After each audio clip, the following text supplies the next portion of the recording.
about honesty, there is a quotation where it says honesty is the first chapter in the book of wisdom by Thomas Jefferson. So honesty is not only necessary for wisdom, but as the first chapter in the book, it is the foundation of wisdom.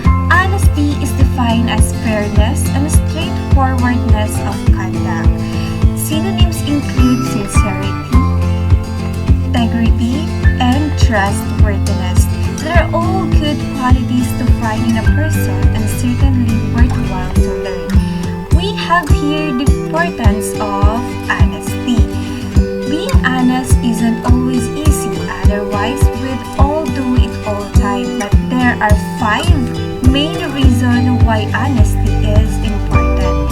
First, without honesty, there is no foundation for a lasting or enjoyable relationship in any context, whether that would be a family member, friend, or romantic interest. Honesty is a voice for love that builds trust.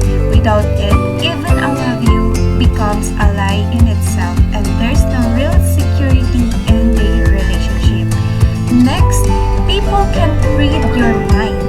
Being honest doesn't just mean telling the truth about factual information, but also about the way you're feeling.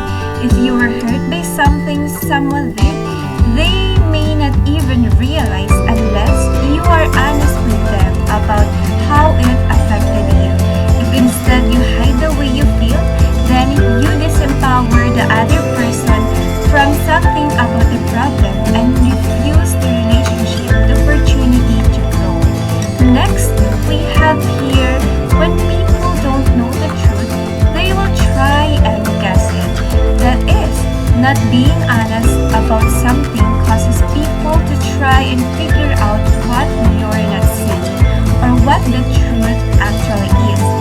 This breeds gossip, which can then foster more lies and deception that other people may mistake as truth. Next, people are usually more hurt by the concealment of the truth than by the truth itself. Some people lie because they are afraid the truth will get them in trouble or cause another pain. But more often than that, while the truth may be painful, it is still usually less painful when delivered honestly than when it is wrapped in deception. So it only causes people to feel betrayed as well as hurt, and to then question why you weren't just honest with them in the first place. Next, being honest improves the relationship and saves us from having to live a lie. Lies rarely come on their own. One will usually be needed to cover until it spirals out of control. On the other hand, while being honest about difficult situations may be uncomfortable at first, if it can be worked through, the relationship is strengthened, trust is built, and love is deepened. So the best relationships are the ones with honesty. It may mean difficult talks and awkward confrontations, but being honest also means better relationship with others and with yourself. We also have the benefits of honesty in different aspects. First, being honest to others. Figure out why you lie and who you lie to. We've all lied at one time or another to different people, to ourselves, and for different reasons. But coming up with a systematic plan for becoming more honest will be difficult unless you try to define those reasons and those people for yourself. First, lies to make ourselves look better might include exaggeration, embellishment, and flat-out tall tales we tell to others and ourselves to make ourselves feel better about our inadequacies. When you're unhappy about something, it is much easier to fill it in with lies than tell the truth. So lies that avoid embarrassment, and also rely to authoritative figures to avoid embarrassment and punishment, including ourselves.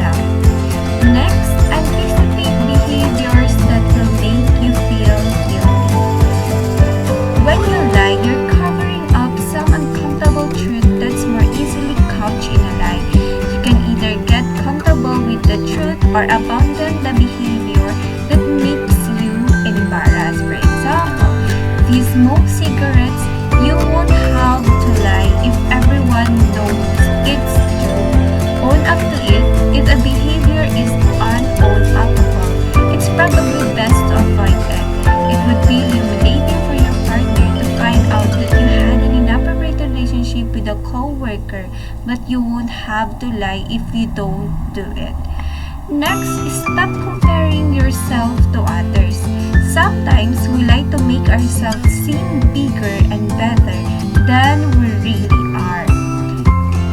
If you stop feeling competitive with others and give yourself the value you deserve, you won't feel the need to lie to bring yourself up because you're already up. Next, accept the consequence and decide to face them. Sometimes it's better to own up to lies, to deceit, and to prior behaviors that you're embarrassed about, rather than continue weaving an elaborate web of lies. So, even if there will be some consequences at the end of admission, it'll be the honest consequence that you deserve. Next, do things that make you feel pride. You don't have to lie if you feel good about yourself. So, do things that give you pleasure and that make you feel proud about yourself. Next, avoid situations in which you'll have to lie for others. Hearing such information puts you in a difficult position, especially when the truth eventually emerges and reveals to the affected person that you knew all along. Next, distinguish between what the person you are conversing with needs to know and want to say. Sometimes we feel a burning urge in our thoughts to make ourselves be heard. So telling off a rude roommate confronting their spouse or arguing with a teacher can all seem like moments that require a complete and uncorked honesty. Try to figure out the difference between things that you need to say because another person needs to hear it. And next, exercise tact.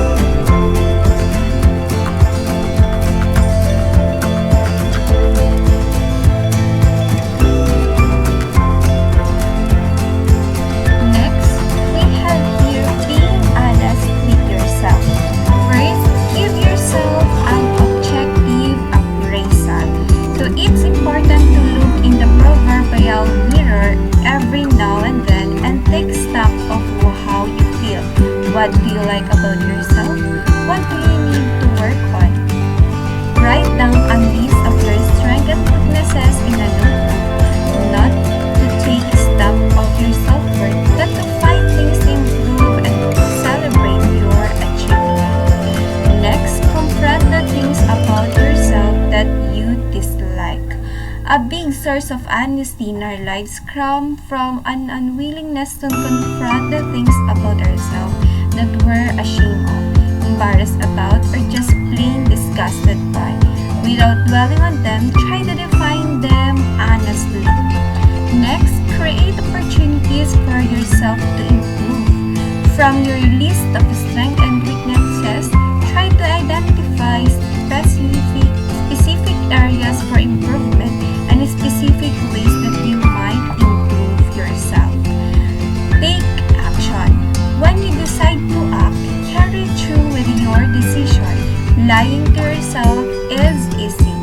It's easy to come up with a couple hundred reasons not to do something you don't want to do. That's why we let it happen so often. Make it hard on yourself when you decide to end a relationship or start working. Start doing it. Make it happen.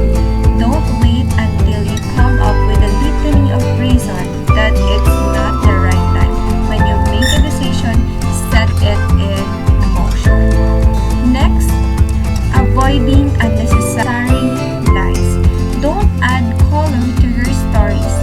One or two tempting and common little lie is in filling in extra details to make story more entertaining. Let the truth be the truth and be as honest as possible.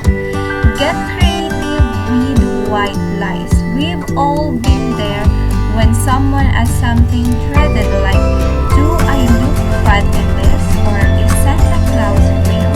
Sometimes we feel we must lie to make someone else feel better or to lessen the blow or some uncomfortable truth. But the choice between being honest and lying isn't always a choice between A and B. So you must emphasize being positive and keep some opinions to yourself. Next, stay silent if you need to. If you're in a tense situation in which getting honest would disrupt everyone's mood and happiness, it's not necessarily dishonest to remain silent.